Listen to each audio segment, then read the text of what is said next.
Welcome to Shot of Ag. I'm your host, Rob Sharkey. I'm a farmer from just outside of Bradford, Illinois.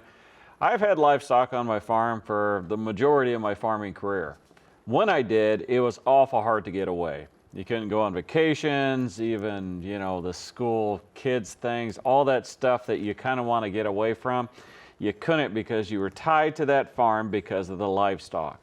Well, today's guest might have a solution for you. Today we're talking with Chris Youngmark. How you doing, Chris? Doing great, Rob. Thanks for having me. Yeah, you're from Mackinaw. Mackinaw, Illinois, right in the center of central Illinois. You originally from there? No, migrated there from Bloomington Normal after college.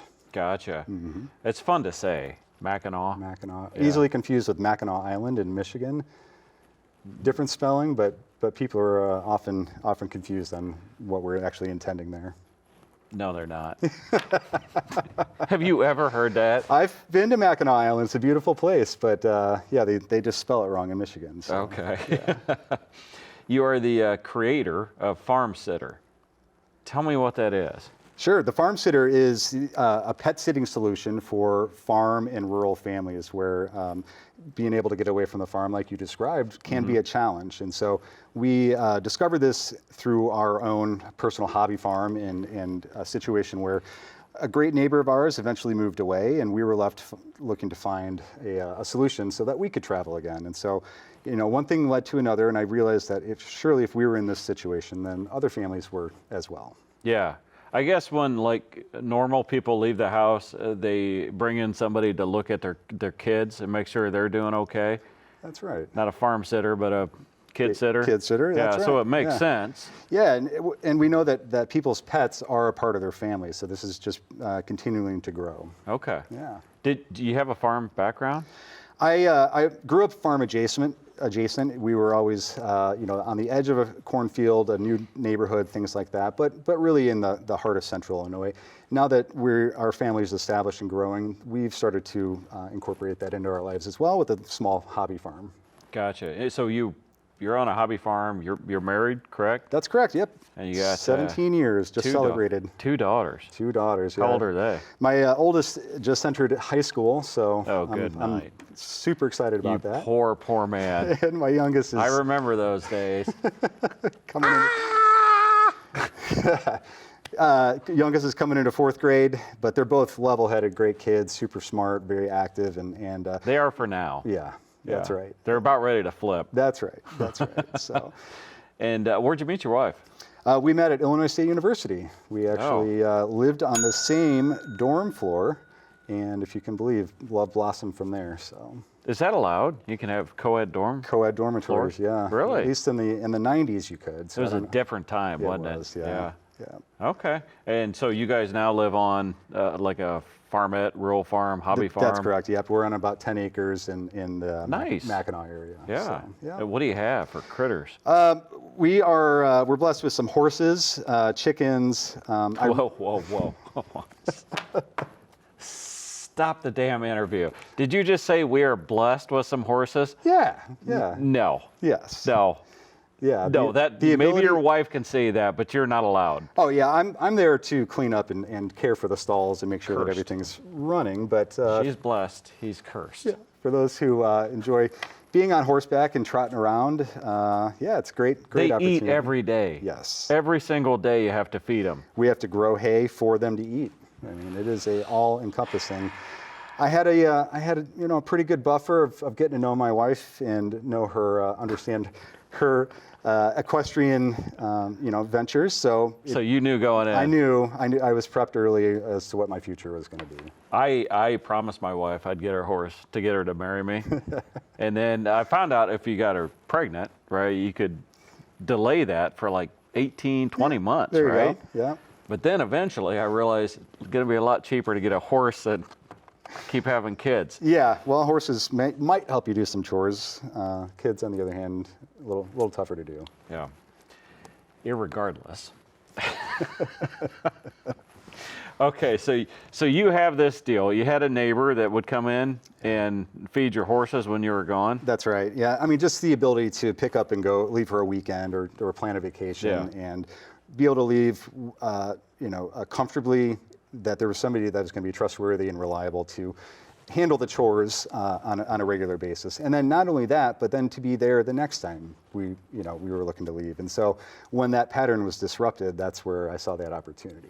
Okay, so are you a entrepreneur-minded guy? I am. I don't know where it came from. I didn't study it in school. I studied construction management and Actually, I got a question. started my early career in that field. Yes, I'm sir. fascinated by entrepreneurs. So I would like to know, were your parents entrepreneurs? No. Really? They were teachers, and most of my family's been either teachers or military. No other entrepreneurs in the bunch. What's wrong with you? I don't know. I must have gotten kicked by a horse or something along the way. But I've always had that desire to be creative, to do my own thing. I mean, I do, enjoy working with other folks as well. But this is my second startup venture. I got into it, and I got my first taste of entrepreneurial life in just the early 2010s with my first company. And after that, I just kind of caught the bug and wanted to stay involved in it. You just don't like working for people. To a degree, but I do split my time with between a couple of different roles, and so I do really enjoy working with people, and I love working in a rural capacity, focusing on rural communities and doing what we can to strengthen, either the urban-rural divide or just the economies in general. Yeah, must be nice to like to work with people. Anyway, so having this idea, right? It's one thing. Everybody has a lot of great ideas, but actually turning it into a business, completely different. Yeah, ideas are ideas until you take action, right? Mm-hmm. So, and it's your best hypothesis going in, but we really have to test that marketplace and get some feedback to understand, are we really on target for what our customers, our eventual clients are going to need? So it's just that theory, that hypothesis going in, but you've got to get out there and test it and talk to people and, be willing to accept feedback, constructive criticism, and make those adjustments so you can continue to grow. Yeah, I hate that part. This just seems like a chicken and egg type of thing, right? How do you get the sitters without the customers? How do you get the customers without the sitters? Yeah, that's a really great question. One that we are consistently trying to answer. Our customer demand has been through the roof, not only here in central Illinois and Illinois Greater, but the entire United States. I've had inquiries from 50 states across the union, Really? from 3 countries out of the You've United had, States. You, Yes, people, well, thanks to you and some of the broadcasting that you've been able to do with us on the Sirius Shark XM. Farmer Radio, Sirius XM. I had a potential client reach out to me from the middle of New Mexico after that. So you've got some reach as well. Yeah, you should tell my advertisers. There you go. We can partner up on that and brag on each other. But it just goes to show that this isn't something that's just for Central Illinois. This is really helping and something that people need all across the nation and 3 countries outside of the U.S. as well. Okay. So still, what's that first step? The first thing you're like, okay, this is going to be a business now. It's finding somebody who has that need and being willing to listen and talk with them to understand what their expectations are. So if we have clear expectations, we can execute the job. Okay. But it is that consistency, the reliability, and having a degree of specialized care. Not anybody. I feel that not anybody can jump in and start to work with large animals or jump in and start to work in a farm situation. You kind of have to have that inherent experience, or maybe something in your professional career is exposed to there. But so we want to make sure that our sitters, without having to train them, they have that understanding. They have some of that background that's going to blend right into the work. Man, that how do you get that? You just interview them? It's interviewing. It's knowing what types of people, what experience lends itself well to sitting, and then do they have a desire? We like to focus on either student age, 18 to 22, maybe students that are in ag sciences, animal sciences, vet techs, things like that. Do you not like old people? Well, on the other hand, Yeah. active retirees, folks that Okay. maybe they've had a whole lifetime of experience of working with farm animals or on farms, but they still, they don't want to do it as a professional career, and they're enjoying retirement, but a little bit of extra cash. And frankly, the experience of working outdoor and with these animals is appealing to a lot of the people that reach out to us. Mm-hmm. Yeah. So what's your bread and butter animal? We tend to focus on the horses because that's our specific niche at home. But really, horses and hobby farms is the broad range that we get into. And we found that the variety, the menagerie of different animals that folks have is really astounding and Oh, yeah. intriguing and very exciting. Yeah. What about like dogs? Yeah, everybody's got a farm dog too, right? Barn cats, farm dogs. That's all. Hamsters? I mean, Hamsters. Yeah, I just got a guinea pig request the other day. So really? you never know, and we know where our competition is and what lanes they operate well in.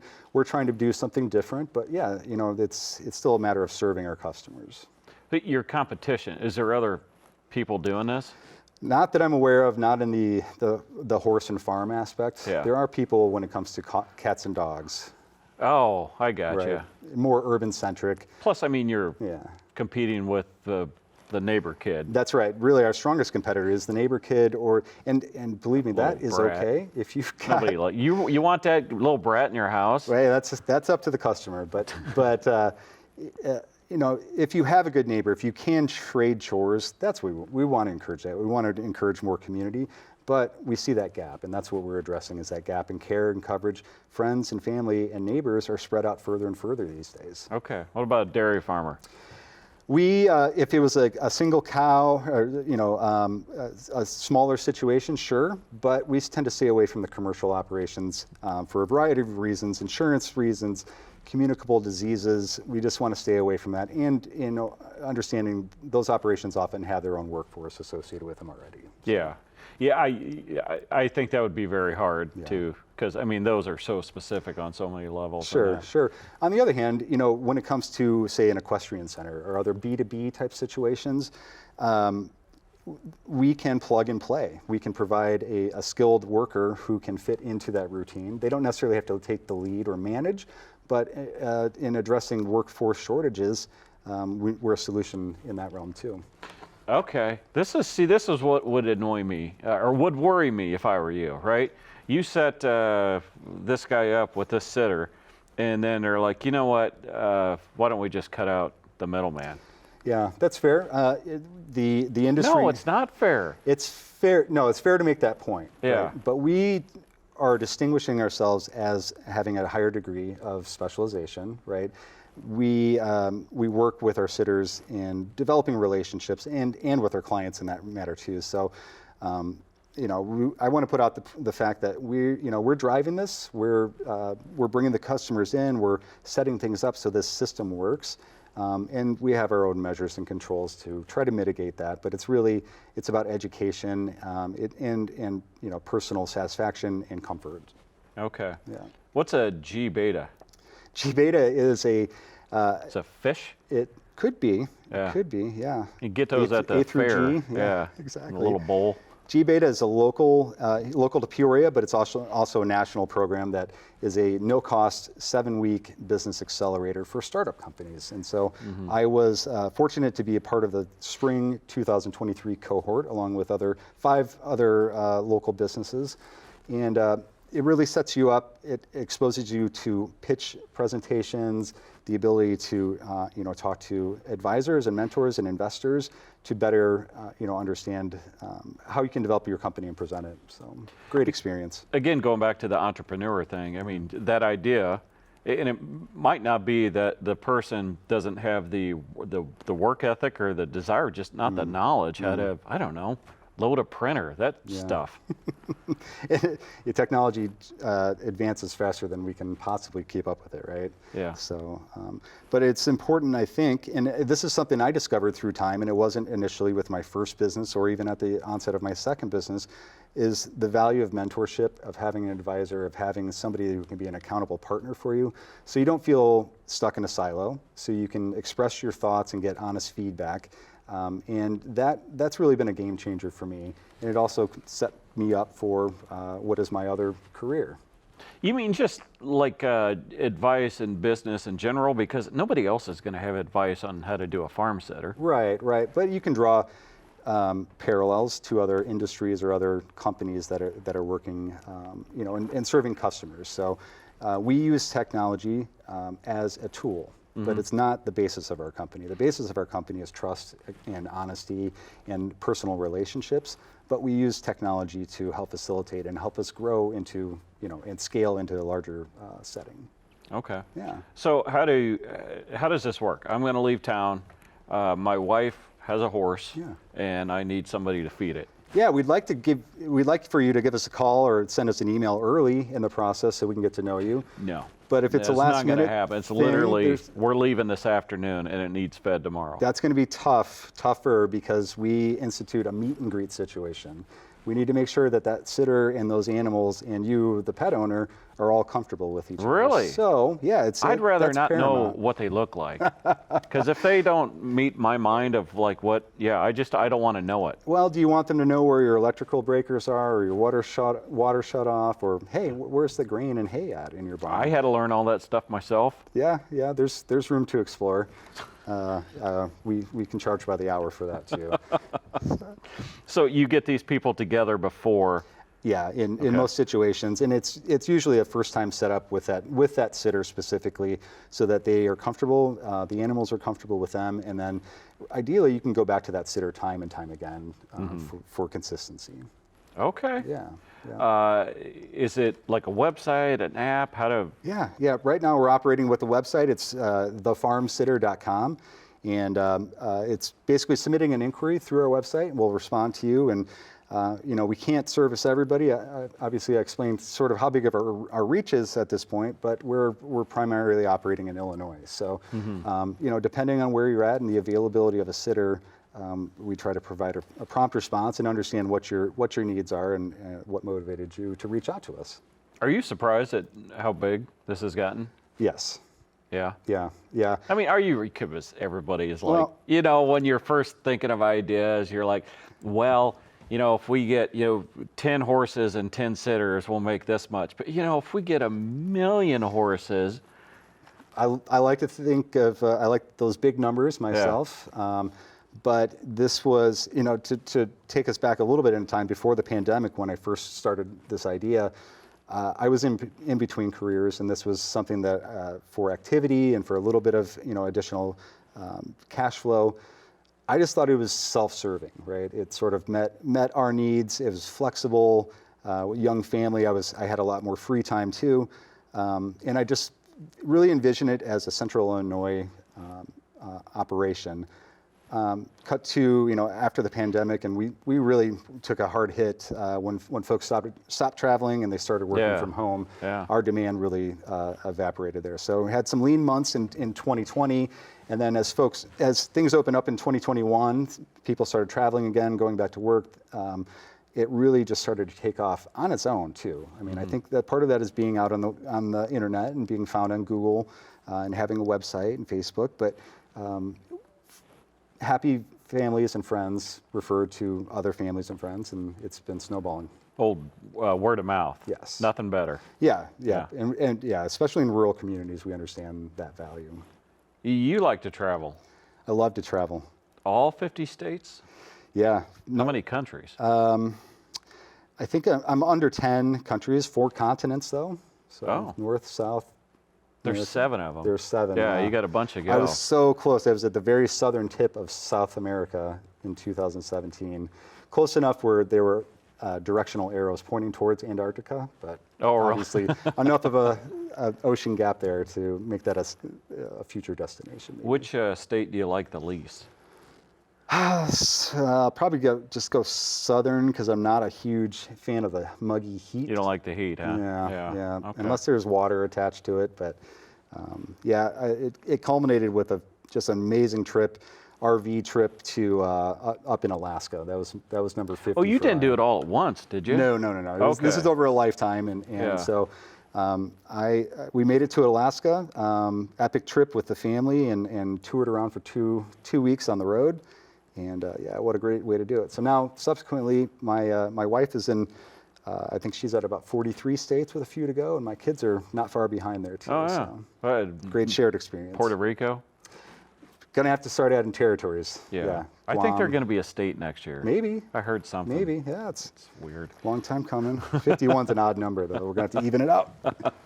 You're a fire captain with the Deer Creek Fire Department. That's a volunteer? All volunteer fire service. We serve about 32 square miles of a mix of rural, a little bit of in-town, small town, but then we also cover Interstate 74 as well, a swath of that.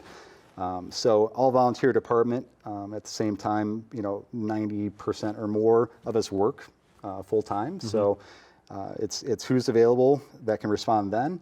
But fortunately, we're very fortunate and blessed to have good neighbors around us, other surrounding towns that are in similar situations, but with a mutual aid setup that we can all cover each other's backs depending on what that situation is. There's a lot of people that live in the cities that don't realize that, the rural areas, we can't afford to have full-time firefighters and EMTs. That's right. And for the most part, it is people when that fire, you're on call, and that fire bell rings, you've got to drop your farm sitting, let the horses go, and get to the fire. That's exactly right. Yeah, I think the number is somewhere near 70% of the United States is covered by rural fire departments. So how much? 70% of the United States. So if you think of, outside of any metro area or established cities, admittedly, all the in-between towns and all those sections of interstate as you drive through, it's probably going to be a volunteer responding.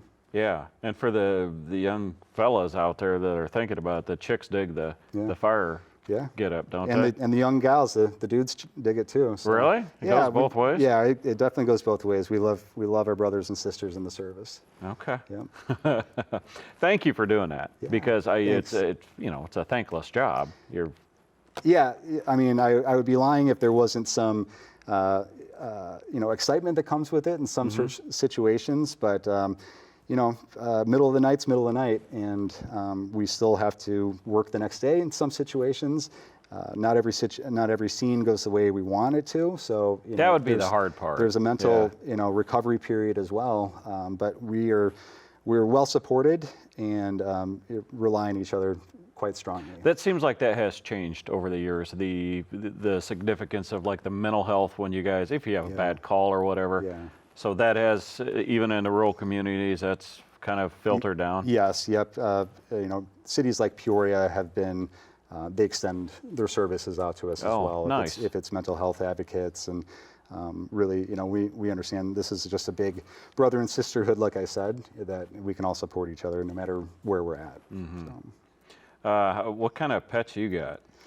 Well, we started with the horses and the chickens. I'm out of honeybees. I was in the honeybee game, but earlier this spring, things took a turn for the worse. They got a little bit aggressive on me, and so they had to go live on another farm. Oh, you didn't get the can of Raid? That'll work too. That's the backup plan. But no, they went to another farm to see if they could behave themselves a little bit better. Yeah.